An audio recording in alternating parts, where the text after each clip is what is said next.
The Republican vision channel में आप सभी दर्शकों का स्वागत है। रवि भाऊ शेंडे किसी परिचय के मोहताज नहीं। नागपुर में होने वाले तमाम आंदोलनों में अग्रणी नाम। ऐतिहासिक श्याम होटल के सामने की बौद्धों की बस्ती आनंद नगर के निवासी रवि भाऊ शहर के इस हृदय स्थल पर है आनंद बुद्ध विहार। धार्मिक, सामाजिक, शैक्षणिक और खेल की गतिविधियां सांस्कृतिक के लिए प्रसिद्ध आनंद बुद्ध विहार आज विवादों के घेरे में है। रवि भाऊ शेंडे इन्होंने अथक मेहनत कर आनंद बुद्ध विहार को एक नई ऊंचाई दी थी। अनेक संघर्षों से गुजरते हुए आनंद बुद्ध विहार 6 मंजिला जय भीम टावर में बदलने से पहले ही कानूनी लड़ाई में फंस गया है। मेहनत करे मुर्गा और अंडा खाए फकीर जैसी स्थिति का सामना रवि भाऊ को करना पड़ रहा है। चलो देखते हैं एक समर्पित कार्यकर्ता नेता की संघर्षमय गाथा। याची स्थापना 1951 साली झाली। याची स्थापना या संस्थेची डॉक्टर बाबासाहेब आंबेडकरांनी 1956 साली बौद्ध धर्माची दीक्षा या पवित्र दीक्षाभूमीवर दिली। त्याच्या 5 वर्ष अगोदर ज्या वेळेस आम्ही बौद्ध नव्हतो तर 1951 साली या विठ्ठल कमिटीची स्थापना त्यावेळेस दिवंगत वामनराव गोडबोले जे 1956 दीक्षाभूमीच्या धम्मदीक्षाचे समारोहाचे सेनापती होते। त्या धम्मदीक्षेची जिम्मेदारी वामनराव गोडबोले यांच्यावर बाबासाहेब आंबेडकरांनी सोपवली होती। त्यापूर्वी वामनराव गोडबोले यांनी या विठ्ठल रुक्मिणी देवस्थान कमिटीची स्थापना करून ते रजिस्टर्ड करण्यात आले होते। मग कालांतराने आम्ही बौद्ध झाल्यानंतर याची परिस्थिती अशी होती की अतिशय जुन्या अवस्थेचा बुद्धविहार आणि ही संस्था होती। साधं प्लास्टरसुद्धा इथं नव्हतं। वामनराव गोडबोले यांनी आनंदनगर ही वस्ती सोडल्यावर त्याची पुन्हा दुर्गती व्हायला सुरुवात झाली आणि इथे लाईट, पाणी किंवा इथे एक साधं प्लास्टरही नव्हतं। आणि बाजूला हे बुद्धविहार जे तुम्हाला दिसतंय हे बुद्धविहार फक्त अर्ध होतं, एवढं होतं। याचे जिडे खंबे दिसतात एवढंच हे बुद्धविहार होतं आणि याच्यावर छतसुद्धा अर्धच होतं, इकडचा भाग नव्हता। समोर जे बुद्ध प्रतिमा तुम्हाला दिसते, बुद्ध मूर्ती, ती ह्या जागेवर होती, इथे एक मोठं होतं आणि ते बुद्ध मूर्ती इथे होती आणि इथे चटई वगैरे टाकून बौद्ध उपासक उपासिका इथे बुद्धवंदना किंवा प्रार्थना करत होते। आतमध्ये विठ्ठल रुक्मिणी देवस्थान एक मूर्ती आहे आणि अतिशय जुनं झाल्या कारणाने सर्व कोसळलं होतं, परिस्थिती खराब होती। 2001-2 मध्ये जेव्हा मी समाजकारणातही होतो किंवा दलित मुक्ती सेनेचा नागपूर शहराचा प्रमुख होतो, त्यावेळेस मोर्चे, आंदोलन, सामाजिक चळवळ हे सर्व करताना या बुद्धविहाराला जेव्हा मी बघितलं तेव्हा याची परिस्थिती पाहून फार वाईट वाटलं। अनेक लोकांना सोबत घेतलं, कार्यकर्त्यांना सोबत घेतलं आणि या बुद्ध मूर्तीची इथली स्थापना मी इथे केली. पलीकडचा परिसर जो होता हाही इथे अर्धी दिवाळ होती, म्हणजे हॉलसारखं काहीच नव्हतं. मग मी 2002 मध्ये हा पूर्ण हॉल माझ्या सहकार्याने इथं बांधला. इथे समोर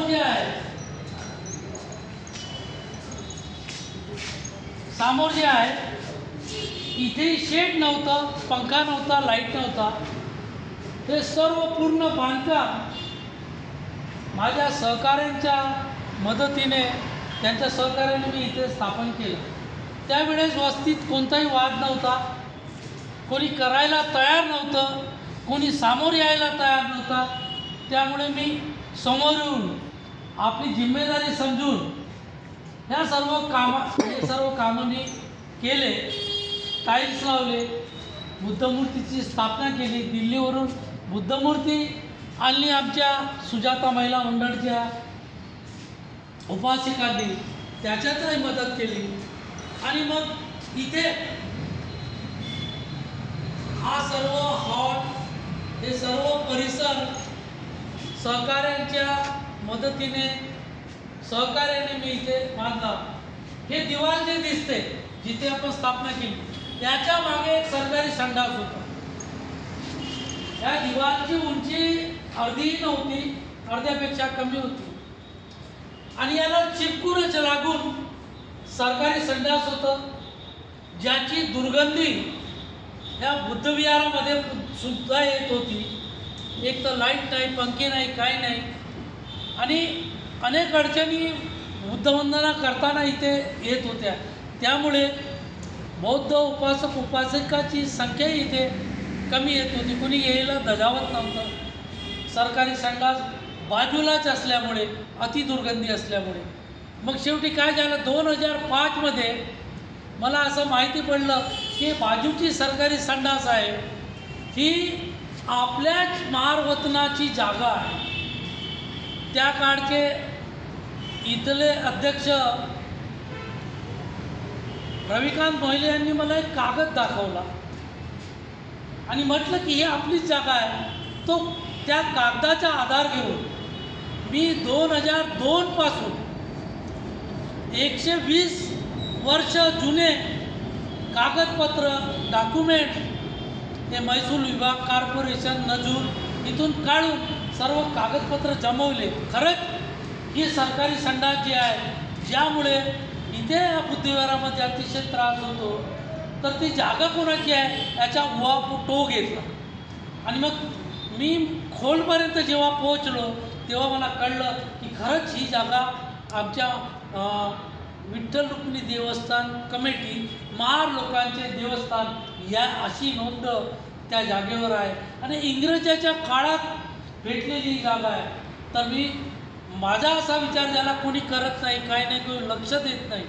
तरी पण आपण कार्यकर्ता असल्यामुळे या कामामध्ये रस घेतला आणि शेवटी अन्याय निवारण करण्याची प्रतिज्ञा घेतली की जर ही आपली जागा आहे, ही आम्हाला इंग्रजांच्या काळात भेटलेली आहे, तर हे आपल्याला का परत मिळू नये, म्हणून ती लढाई लढली. 10 वर्ष मी कॉर्पोरेशनच्या, महानगरपालिकेच्या विरोधात लढलो. 2002 मध्ये 1 मध्ये केस टाकली आणि 2010 मध्ये मी हे जिंकलं. आणि हे मागची संडास आम्ही ते तोडून टाकली आणि त्याच्यावर आपल्या बुद्धविहारच्या आमचे जे काही त्या बुद्धविहारमध्ये भाग्योदय, सिद्धार्थ भाग्योदय वाचनालय, सिद्धार्थ व्यायामशाळा, सुजाता महिला मंडळ, आनंद कला निकेतन सांस्कृतिक आणि सिद्धार्थ बालवाडी अशा 5 ते 6 आपल्या उपशाखा होत्या. त्याचीसुद्धा पुनर्रचना करण्यासाठी मी इथे आणि आनंद स्पोर्टिंग क्लब, तर मी हे सर्व याचं पुनरुज्जीवन करण्याचा विचार केला. आणि मग ही जी मागची जागा आहे जिथे सरकारी संडास होती त्याला पाडण्याचा निर्णय घेतला. कारण की तोपर्यंत 2010पर्यंत मी महानगरपालिका नागपूर हे कधीही अपेअर झाली नाही आणि त्यांच्यासोबत केस 10 वर्ष मी लढलो. आणि या कामासाठी इथे आपला ताबा घेण्यासाठी किती लाखो रुपये खर्च केले आणि मी इथे गेलो आणि हे संडास लोकांच्या ह्या बुद्धविहारामध्ये दरवर्षी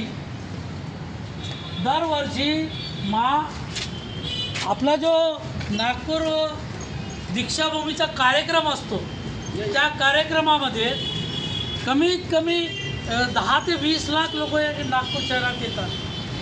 त्यांची सुविधा कुठे होत नाही. 10-20 वर्ष त्यांची सुविधा होत नाही. तर हे इथे जे हे बघता इथे सरकारी संडास होती. मी ह्या बंद दारामध्ये जे आतमध्ये इथे मी जिम खोलला आणि कॅरम टुर्नामेंट वगैरे मी भरवायचो. इथे कॅरम क्लब, जिम आणि इथे आपला स्पोर्टिंग क्लब हे सर्व इथे मी सुरू केलं आणि त्यामध्ये बॅडमिंटन, रमी, कॅरम, बुद्धिबळ, लायब्ररी आणि स्पोर्टिंग क्लब, रमी क्लब हे सर्व इथे ओपन केले. इथे ताबा मारला आणि अनेक लोक महानगरपालिकेचे, अतिक्रमण विभागाचे अनेक लोक इथे येत गेले. मी त्यांना कागदपत्र दाखवत गेलो आणि त्यांना सांगत गेलो की ही जागा महारवस्ताची आहे, म्हणून आम्ही या जागेवर आपला ताबा करत आहोत आणि हे कागदपत्र सर्व त्यांना दाखवलं. तत्कालीन महापौर विकास ठाकरे यांनी भरपूर मदत केली आणि इथपर्यंत मी आज 2005 ते 6मध्ये या संपूर्ण जागेवर आपल्या बुद्धविहाराची स्थापना केली. इथे चळवळीचे केंद्र बनवले. इथे महाबोधी महाविहार जो आजही बौद्धांच्या ताब्यात नाही त्याची लढाई लढली. खैरलांजीची लढाई ह्याच बुद्धविहारातून 7 वर्ष लढली. नामांतराची लढाई इथूनच लढली आणि आज जो आमचा अनेक 70-80 वर्षापासून आम्हाला न्याय मिळत नव्हता. आमची जागा असून ती जागा आम्हाला मिळत नव्हती. शेवटी मी 2010 साली केस जिंकली आणि ही जागा या जागेवर आपल्या संस्थेचं नाव चढवलं. त्यानंतर 2012मध्ये मी आपल्या संस्थेचा आता उद्धार कसा होईल. संस्थेचे जे सिद्धार्थ बालवाडी, सिद्धार्थ वाचनालय, सिद्धार्थ क्रीडा मंडळ आणि सिद्धार्थ वाचनालय, आनंद कला निकेतन, सुजाता महिला मंडळ याची प्रगती कशी होईल. शाळा, व्यवसाय, मार्गदर्शन, अभ्यासिका, लायब्ररी हे कसं सुरू होईल म्हणून याचा प्रयत्न सुरू केले. अनेक लोकांशी चर्चा केल्या आणि मग मी 2012 साली घोषणा केली की ते जयभीम टावर उभारेल. 5 ते 6 माळ्या इथे राहील. इथे ह्याच मध्यस्थळी असलेल्या दीक्षाभूमी रेल्वे स्टेशनपासून दीक्षाभूमीच्या मध्यस्थळी असलेल्या लोकांसाठी एक असा ऐतिहासिक बौद्धविहार निर्माण करेल की ज्या बुद्धविहाराला 4 ते हा बुद्धविहार अतिशय महत्त्वाच्या ठिकाणी आहे. इतकी महत्त्वपूर्ण जागा मिळवल्यानंतर इथे कसं काय करता येईल अशी मी समाजाच्या अनेक इंजिनियर लोकांसोबत, विचारवंत लोकांसोबत चर्चा करून इथे जयभीम टावर बांधण्याचा निर्णय घेतला. खाली बौद्ध प्रशिक्षण केंद्र आणि बुद्धविहार आणि भिक्षू निवास इत्यादींची सोय करून 5 ते 6 महिन्यामध्ये आपण हा बुद्धविहार निर्माण करण्याचा प्रयत्न करू. दरवर्षी येणाऱ्या दीक्षाभूमीवर येणाऱ्या जे दरवर्षी इथे लोक येतात, आता पहा ह्या तुटक्या फुटक्या जागेवर मी त्यांची सोय करतो, त्यांच्यासाठी गरम पाण्याची व्यवस्था करतो, हे करतो. दरवर्षी इथे 1000 ते 2000 लोक दीक्षाभूमीला येणारे लोक इथे थांबतात. त्यांच्यासाठी गाद्या आणतो, त्यांच्यासाठी कंबल आणतो आणि त्यांची जेवणाची, राहण्याची, शौचालयाची सर्व व्यवस्था इथे करतो. दीक्षाभूमीला वारंवार निवेदन करतो की हे लोक दीक्षाभूमीवर येतात, यांच्यासाठी तुम्ही काहीतरी मदत करा, व्यवस्था करा. तिथे फिरते शौचालय लावत जा. तिथे तरी पण कोणी काही मदत करत नाही. तरी पण आम्ही सर्व लोक दीक्षाभूमीवर येणारे लोक असे असतात की ज्यांचे अतिशय गरीब लोक असतात. ज्यांच्याकडे पैसे आहेत ते हॉटेलमध्ये राहतात, लॉजमध्ये राहतात, परंतु ज्यांच्याकडे काही नसते असे पुणे, अहमदाबाद, कोल्हापूर, कर्नाटक इथून येणारे लोक, अनेक लोक उत्तर प्रदेशमधून इथे थांबतात. आता अडचण काय आहे जागेमध्ये? अडचण हे आली आहे आता की मी जेव्हा 2012मध्ये हा बांधण्याचा प्रयत्न केला होता, तर इथले ज्या माझ्या वस्तीतील लोक, काही लोक आहेत, एक ॲडव्होकेट नगरारे आहेत. ॲडव्होकेट नगरारे त्यांना मी 2011मध्ये उपाध्यक्षमधून इथे घेतलं. कायच्यासाठी? की ते आता पुढील आपण तर केस जिंकलो, ते आपल्या कामात येतील आणि या जनतेच्या सोयीसाठी किंवा बाकी ह्या संस्थेच्या प्रगतीसाठी उन्नतीसाठी आपल्याला साथ देतील. परंतु त्या 1 वर्ष सोबत राहिल्यावर ते सुद्धा किरायदार आहेत. त्यांची एक केस करतानाची इथे दुकान आहे, ते व्यवसायाने नाभिक आहेत.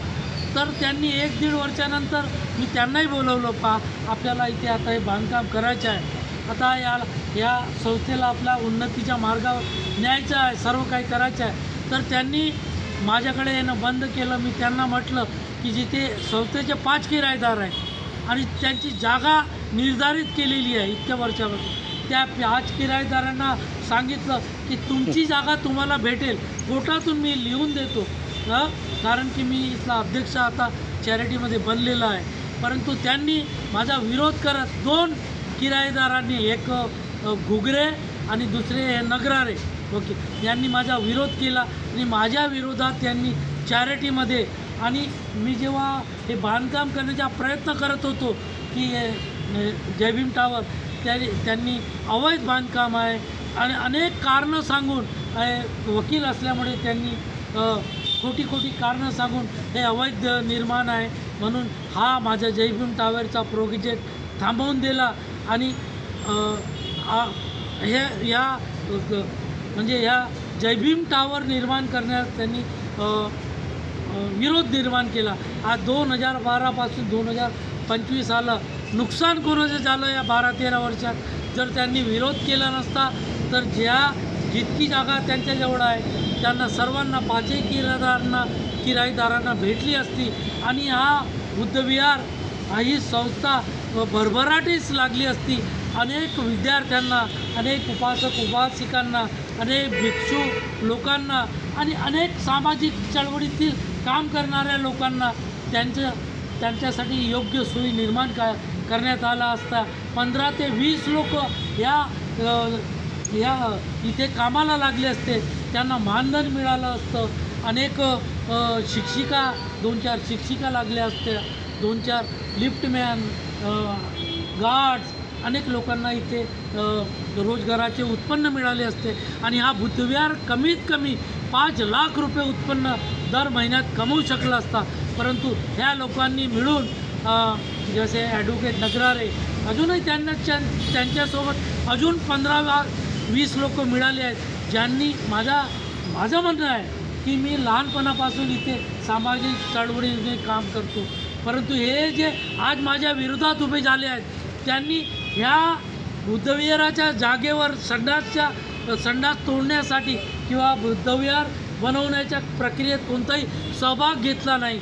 आज त्यांच्या नजरेत ही करोडोची जागा आली आहे आणि ते म्हणतात त्यांनी आता खोटं इलेक्शन घेऊन आपली चॅरिटीमध्ये आपली कमिटी, आमची कमिटी द्या, यांना बरखास्त करा असं निवेदन दिलं आहे. परंतु मी जागा कोणी येऊ इथे, जन्मभर कोणी इथे पदाधिकारी राहू शकत नाही. माझी विनंती आहे की माझ्या वस्तीतील लोकांना घटनेप्रमाणे तुम्ही लोक समोर या, तुम्ही घ्या.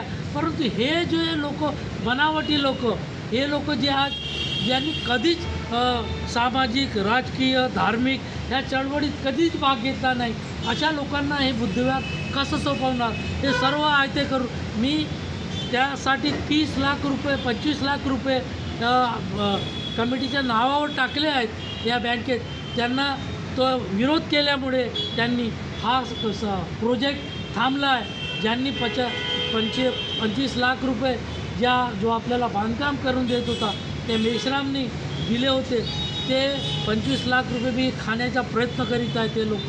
आणि आपली कमिटी कशी, आमचं जे काही मेहनत झाली 20 वर्षामध्ये, आम्ही जे काही प्रयत्न केले, मेहनत केली,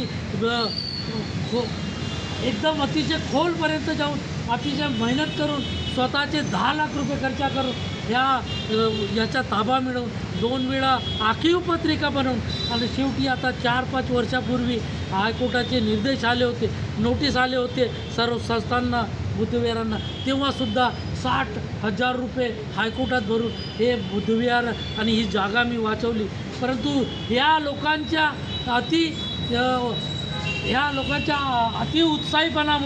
अतिउत्साहीपणा काय स्वार्थामुळे हे लोक आज याचा ताबा मिळवण्याचा प्रयत्न करीत आहेत, ज्यांनी 1 रुपयासुद्धा कधी खर्च केला नाही किंवा एका आंदोलनात ह्या बुद्धविहाराच्या चळवळीसाठी सामाजिक आंदोलनासाठी कधीच पुढे आले नाही. हे लोक असे ताबा मिळवण्याचा प्रयत्न करीत आहेत, त्याचा मला विरोध आहे. आणि माझं आव्हान आहे लोकांना, यांना विचारा, यांनी रिपोर्ट दिली होती की मी यांना जबरदस्तीने खाली करण्याचा प्रयत्न केला होता. यांनी रिपोर्ट दिली पोलीस स्टेशनमध्ये की माझ्या कणपटीवर बंदूक लावून मला खाली करण्यात आलं होतं, खाली करण्याचं धमकावलं होतं, असं नगराने रिपोर्ट दिली. एक रिपोर्ट देतो की मला बुद्धविहार येण्याची मनाई केली होती, अशा खोट्या रिपोर्टी यांनी पोलीस स्टेशनमध्ये. लोकांना काय आवाहन करा? जसं मी लोकांना हेच आवाहन करतो, जर मी ही जागा विकली असती तर आज 12 वर्षापूर्वी यांनी हा आरोप केला माझ्यावर. कोणाला विकली, कितीमध्ये विकली, कोणता ॲग्रीमेंट झाला, कुठे झाला, ह्या लोकांनी यांना प्रश्न विचारावे की तुम्ही खोटे आरोप रवी शेंडेवर का करता. अरे मी अतिपरिश्रमाने ही जागा 12 वर्ष लढून आणली, जिंकून आणली, 10-12 लाख खर्च केले आणि उलटे तुम्ही माझ्यावर आरोप करता की ही जागा विकली. तर लोकांना माझा हाच विनंती आहे की त्यांनी यांना प्रश्न विचारावे, कोणाला विकली, कधी विकली, कोणत्या वर्षी विकली आणि काय तुम्ही डॉक्युमेंट तर दाखवा. कोणी म्हटलं हवेमध्ये विकून दिली तर त्याच्यावर भरोसा नको करा. आजही मी भंतीजीच्या आशीर्वादाने आणि प्रकाश आंबेडकर साहेबांच्या मार्गदर्शनाखाली ह्या बुद्धविहार पुन्हा जेबी टावर बांधण्याचा निश्चित प्रयत्न करेन. पण लोकांनी सतर्क राहून, जागृत राहून अशा लोकांना साथ देऊ नये आणि अभ्यास करून यांना विचारा कोणाला विकली, कुठे विकली. नाहीतर आपल्या ह्या मुख्य प्रवाहात येऊन आपण सुद्धा हे तुमची जागा आहे, हे सर्व मी तुमच्यासाठी केलं, आज ना उद्या मी राहणार नाही, परंतु तुम्ही राहणार. परंतु हे असे काम चालवू लोक, हे यांच्या मागचा हेतू काय, यांचा बोलवीचा धनी कोणता दुसरा आहे, यांना येऊ नका देऊ याच्यामध्ये. कारण की इतक्या परिश्रमाने आणलेली ही जागा पुन्हा दुसऱ्याच्या घशात जाऊ नये एवढी याची आपली दक्षता घ्यावी आणि जय भीम टावर उभारण्यास आपण मदत करावी ही विनंती करतो. जय भीम.